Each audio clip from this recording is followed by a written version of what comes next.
The snow kissed her face like a lover trying to wake her.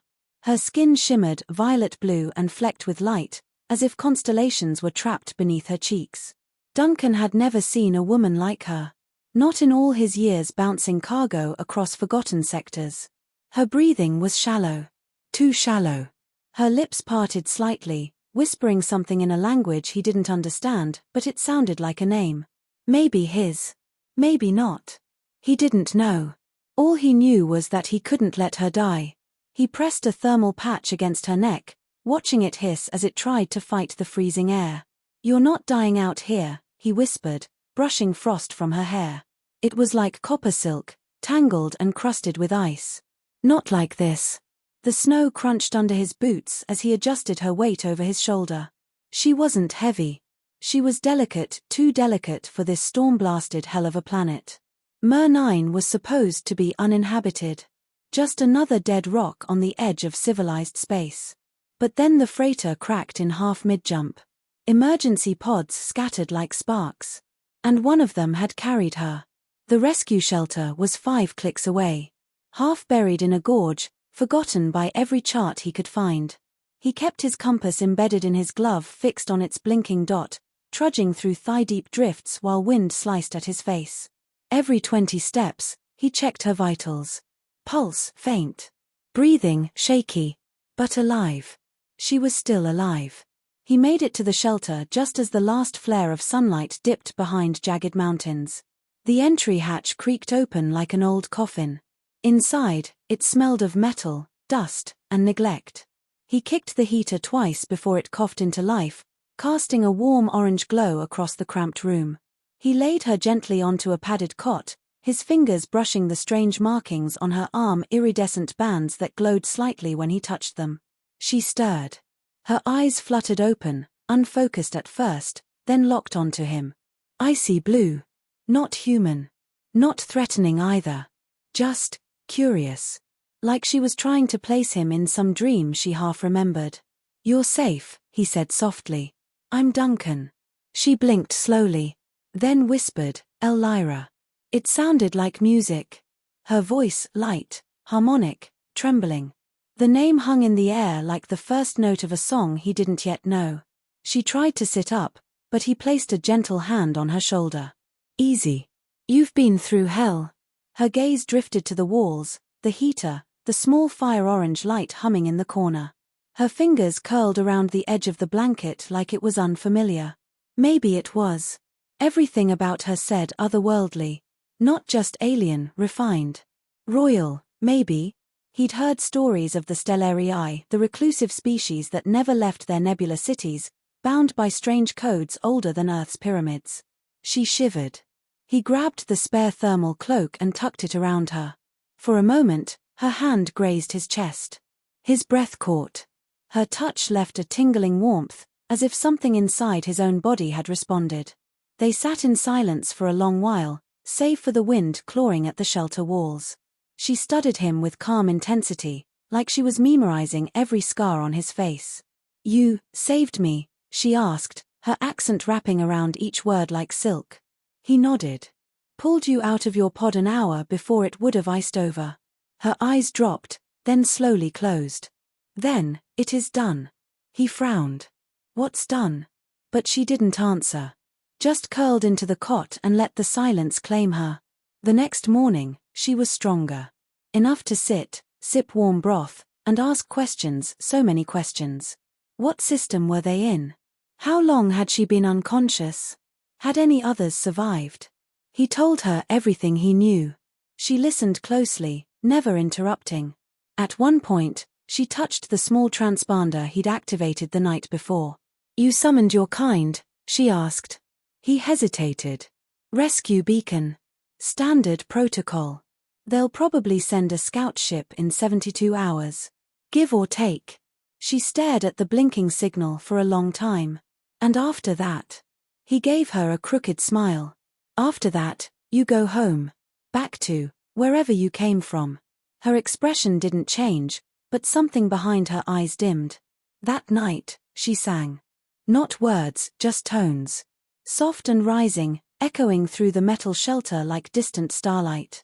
Duncan lay awake, staring at the ceiling, listening. He didn't understand a word, but the sound made his chest ache in a way nothing had in years. On the third day, they shared stories. He told her about life in the cargo lanes, the loneliness, the stars, the silence. She listened like every word was precious. She told him about Stellarii bond rings, about how two hearts could align in perfect resonance. When you find your mirror, she said, the vow stone glows. Sounds intense, Duncan replied, half smiling. It is sacred, she whispered. Then looked away. That evening, as the temperature plummeted and wind howled like wolves outside, he saw her studying him, watching how he moved, how he adjusted the heater, how he wrapped an extra blanket over her legs when he thought she wasn't looking. Why? She asked suddenly. He turned. Why what? Why save me? Risk yourself. Carry me through the ice. You didn't even know me. Duncan paused. Shrugged. Didn't feel like a choice. She looked down, her voice barely audible. That's what scares me. He frowned. Scares you? But before she could answer, the shelter lights flickered. A deep hum vibrated through the floor. Outside, a tremor. Then stillness. Lyra's face turned pale. No, it's too soon. What is? She stood, weak but urgent. They're coming. My people. I didn't think they'd come so quickly. Good, Duncan said, relieved. You'll be safe. No, she said sharply. You don't understand. He reached for her hand, confused. What's wrong? Tears welled in her eyes. Duncan, when you saved me, when you carried me, you fulfilled a vow in my culture. His brow creased. A vow. Her voice cracked. You're my husband now. And then the lights died. The lights died with a sharp click. Darkness swallowed them, broken only by the faint blue glow of Lyra's markings. For a moment, Duncan could hear only the blood in his ears. Then her words echoed again, low and impossible to ignore.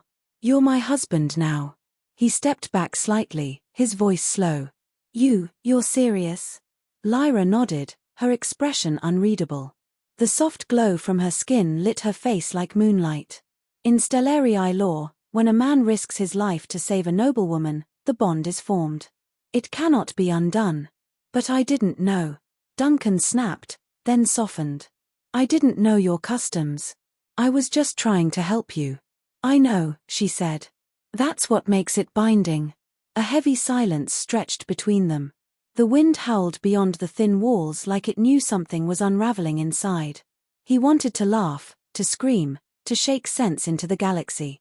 I didn't sign anything, he muttered, pacing now. No ceremony. No vows. No, I didn't even consent. She flinched, just slightly. And what if I walk away when they come? He asked, staring at her. What happens then? She hesitated. You could try. But my people will see it as a broken vow. The high houses will demand justice. Duncan's eyes darkened. What kind of justice? She didn't look at him when she answered. They'll kill you. He turned away, jaw clenched. His breath fogged in the cold. Outside, something thudded against the outer wall. The wind carried a distant screech, too long, too hollow to be human. Not wraiths again. He moved to the small console and slammed his hand on the controls, praying the power would come back. Nothing. The backup cell had drained. With no shield dome, the predators native to this frozen world could sniff out warm bodies like bloodhounds. Lyra didn't speak. She just stood there, eyes on the hatch, every inch of her illuminated in that eerie, beautiful glow. Then she turned to him. I never wanted this, she whispered. I only wanted to live.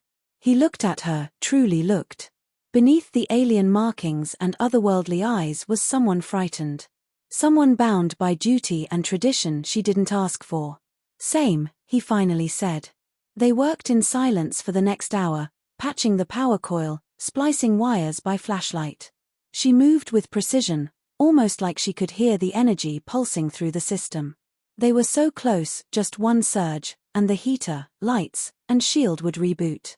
When they finished, the shelter lit back to life with a low hum, warm light spreading across the walls. She exhaled, a soft relief. Duncan leaned back against the wall and stared at the ceiling. Lyra broke the silence first. You remind me of someone I used to dream about as a child. Yeah, he asked. She nodded. A traveler from the stars. A man who didn't bow to our rules. Who made his own fate. I always thought he was imaginary. He met her eyes. Maybe he is. Maybe I am too. She stepped closer. Her fingertips grazed his forearm. The faintest touch, like testing gravity. You're not imaginary, Duncan. His breath caught in his throat. The air between them thickened. He could feel his pulse, hear it echoing in his ears. But this marriage thing, he said, searching her face. Do you want it? Or is it just law? Her answer was barely a whisper. I'm not sure what I want, but I know I feel safe with you. That was all it took. Just a handful of words to tilt the entire shelter into something heavier. Realer. He brushed a strand of hair from her cheek. We have 48 hours left. If they're coming, we need to figure out what happens next. She nodded slowly, but her fingers lingered against his. There's more. Duncan gave a dry laugh. Of course there is. If we don't complete the bond ritual before they arrive, the suitor chosen by my family can challenge you. By ancient right. A duel? Duncan asked. She looked away. To the death. He stared at her, jaw tight. You're telling me I have to marry you and fight a space prince? She smiled, just a little. He's not a prince. Just a minor lord. Vicious. Entitled. And convinced I belong to him. Duncan laughed without humor. This just keeps getting better. They spent the night talking. Not about war or marriage or blood debt, but about everything else. Earth cities. The oceans of Stellarii Prime. The way her people believed that stars were living beings, sleeping giants who listened to those who loved purely. She asked what love meant to humans. He hesitated, then answered honestly. Love is, when someone matters more than yourself. When you'd freeze to death carrying them through a blizzard, even if you didn't know their name. Her eyes glistened. Before sleep took them, she pressed something into his hand. A small translucent crystal, no bigger than a pebble. It pulsed faintly with soft pink light. It's called a vow crystal, she said. It resonates when hearts align. He didn't know what to say. Didn't know what it meant. But it felt important. The next morning, the sky was clear. But it wasn't peaceful. On the ridge above the canyon, 3 silver dots shimmered. Ships. Sleek, curved, and unmistakably Stellarii. Lyra stood at the entrance, cloak flapping in the wind, her eyes locked on the sky. They're here, she said. Duncan joined her, the crystal still warm in his palm. Your brother, he asked. She nodded. And the one who wants to kill you. He exhaled, heart pounding. What happens now, he asked. Lyra turned, her face solemn. Now, you choose. Duncan stepped out into the cold, the vow crystal pulsing against his chest like a second heartbeat. The snow had stopped falling, but the sky was iron-gray, thick, tense, waiting. 3 ships hovered silently above the canyon rim, too elegant to be war machines, too deadly not to be. Lyra stood beside him, her cloak pressed to her frame by the wind. Her eyes weren't afraid. They were resigned. Like someone walking into a memory she couldn't change. A soft shimmer flickered to the side as a transport descended, its thrusters barely disturbing the snow. When the hatch opened, 2 figures stepped out. One wore Stellarii battleplate etched with vowglyphs and honor lines that glowed like fire under skin. The other was lean, regal, eyes sharp as frost. Kale. Her brother. The third figure followed, broad-shouldered, face sharp and sculpted, his eyes gleaming with arrogance. The suitor. Lord Varen, Lyra whispered under her breath, as if saying his name summoned a curse. Kale stopped 10 paces from them. His voice was soft, but the authority behind it cracked like thunder. Sister. You live. Lyra nodded. Thanks to him. Kale's eyes slid to Duncan, unreadable. He gave a curt nod. Terran. You have no idea what you've done. I'm starting to get the picture, Duncan muttered. Varen stepped forward, his voice honeyed but thick with venom. You've tasted what is not yours, Offworlder. But there is tradition. Law. You may stand before her now, but the bond is not sealed. Not yet. Duncan's fists clenched. And you think you can take her from me? Veyron smirked. No. I know I can. Cale's voice cut between them like a blade. As per Stellarii decree, the ritual must be honored. If the bond is disputed before formal completion, a challenge may be issued. Duncan laughed, one sharp, breathless sound. Let me guess. That's the part where I die. Lyra stepped forward, fury burning in her voice. This is madness. I invoked no duel. I accept the bond, he saved me. That should be enough. Cale didn't move. It would be. If not for your house's ancient promise. Your hand was already pledged to Veyron in public council. He has legal claim. That was before, she hissed. Cale turned to Duncan. You have two choices. Accept the duel and fight for her, or walk away, and she will be returned to her house. You will not be pursued, but your name will be erased. Duncan looked at Lyra. She didn't speak. She didn't beg. But her eyes begged everything. He reached into his coat and pulled out the vow crystal. Held it between them. It still glows, he said quietly.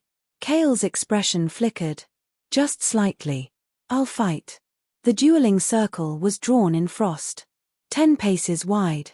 Encircled by ancient Stellarii symbols that crackled with light as Cale recited the rite. Duncan stood inside it, armorless, holding the gauntlet Lyra had helped him craft from scavenged parts and shield emitters. Barely functional. Probably suicidal. Veyron, meanwhile, had stripped off his cloak and flexed his fingers over a curved blade made of something that shimmered like obsidian and lightning. The edge alone seemed to hum with blood memory. You can still yield, Cale said softly to Duncan. He shook his head. Not today. Lyra stood just outside the circle, one hand to her chest. The vow crystal pulsed softly in her palm, dimmer now, trembling. Cale raised his hand. The duel began. Veyron struck first, too fast. The blade sliced the air where Duncan's ribs had been a second before. Duncan stumbled back, the gauntlet flaring up just in time to deflect the second blow. Sparks flew. His wrist screamed with pain. Terran reflexes, Veyron taunted. Sloppy. Duncan didn't answer. He just moved. Every instinct firing. He'd never been a soldier. But he'd survived 1,000 impossible repairs, pirate ambushes, meteor storms, and heartbreak.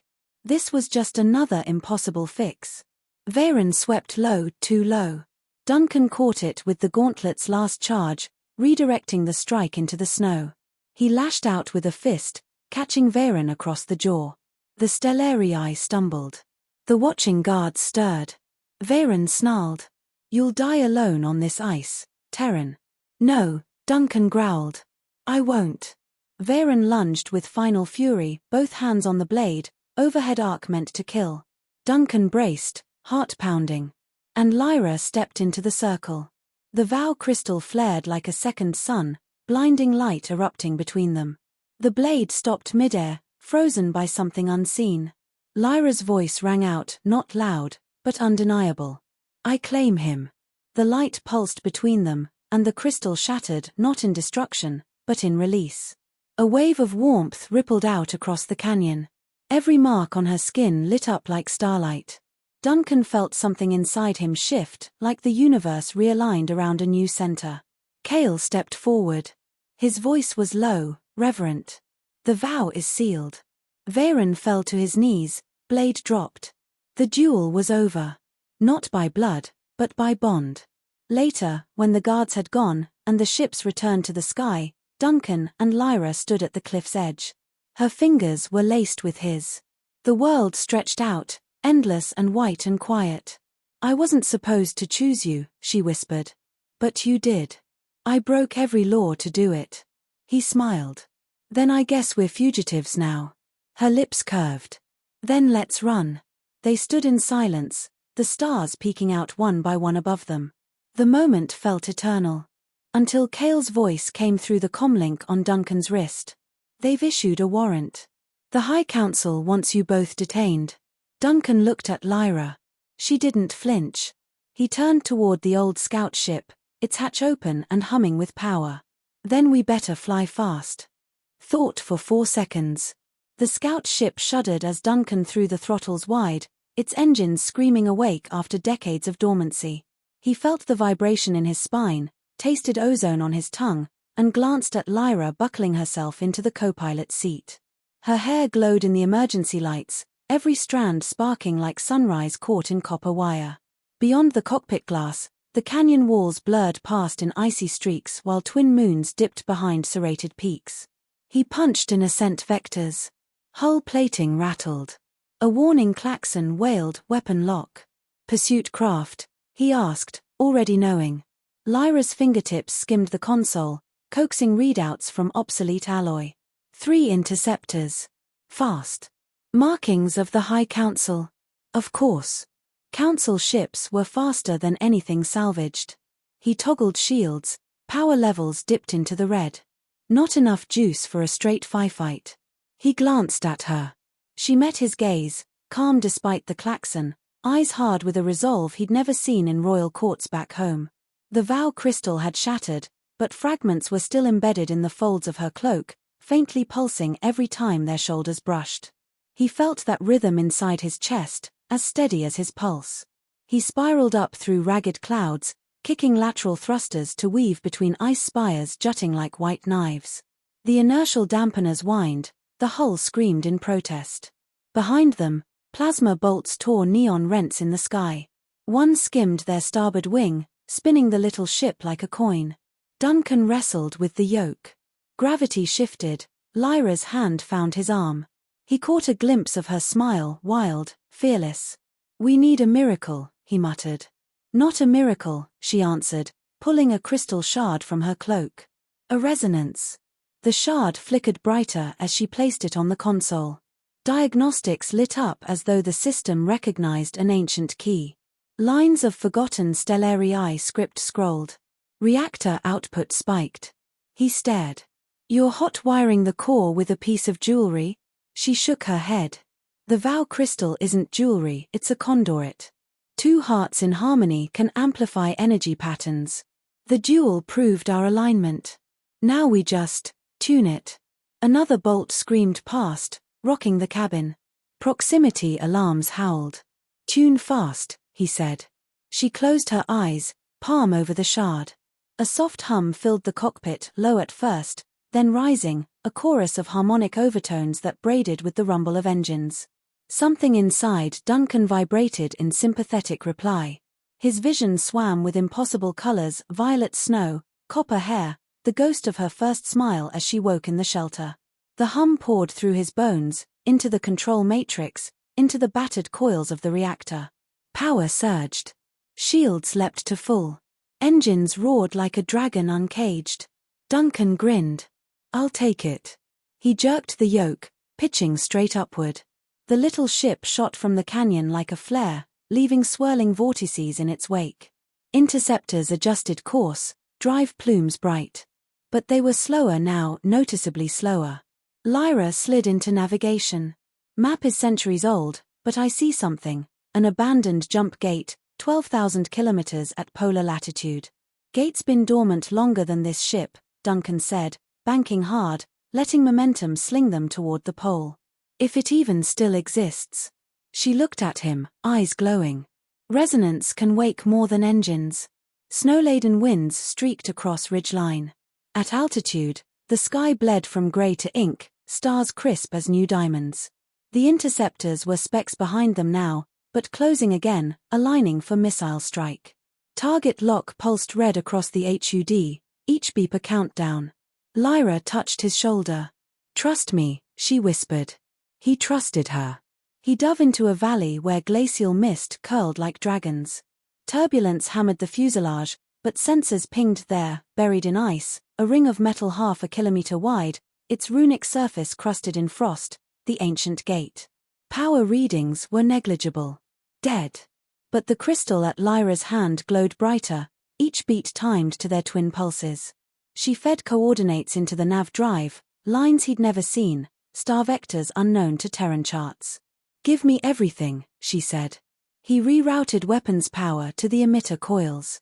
The ship's lights dimmed. Outside, interceptors cleared the ridge, missiles streaking, silver comets homing on their heat signature. No time for shields. He muttered a prayer to every god he'd forgotten, yanked back on the yoke, and aimed straight through the broken ring. Lyra pressed the shard to the control core. The gate lit. Blue fire danced along its circumference, thawing centuries of ice in an instant. Runes blazed, one after another, a domino of light, and a hazy aperture blossomed at center, swirling like liquid sapphire. Duncan stared into it, into impossible depth where stars bent like molten steel. Missile alarms shrieked. Then the world turned white. Impact. No.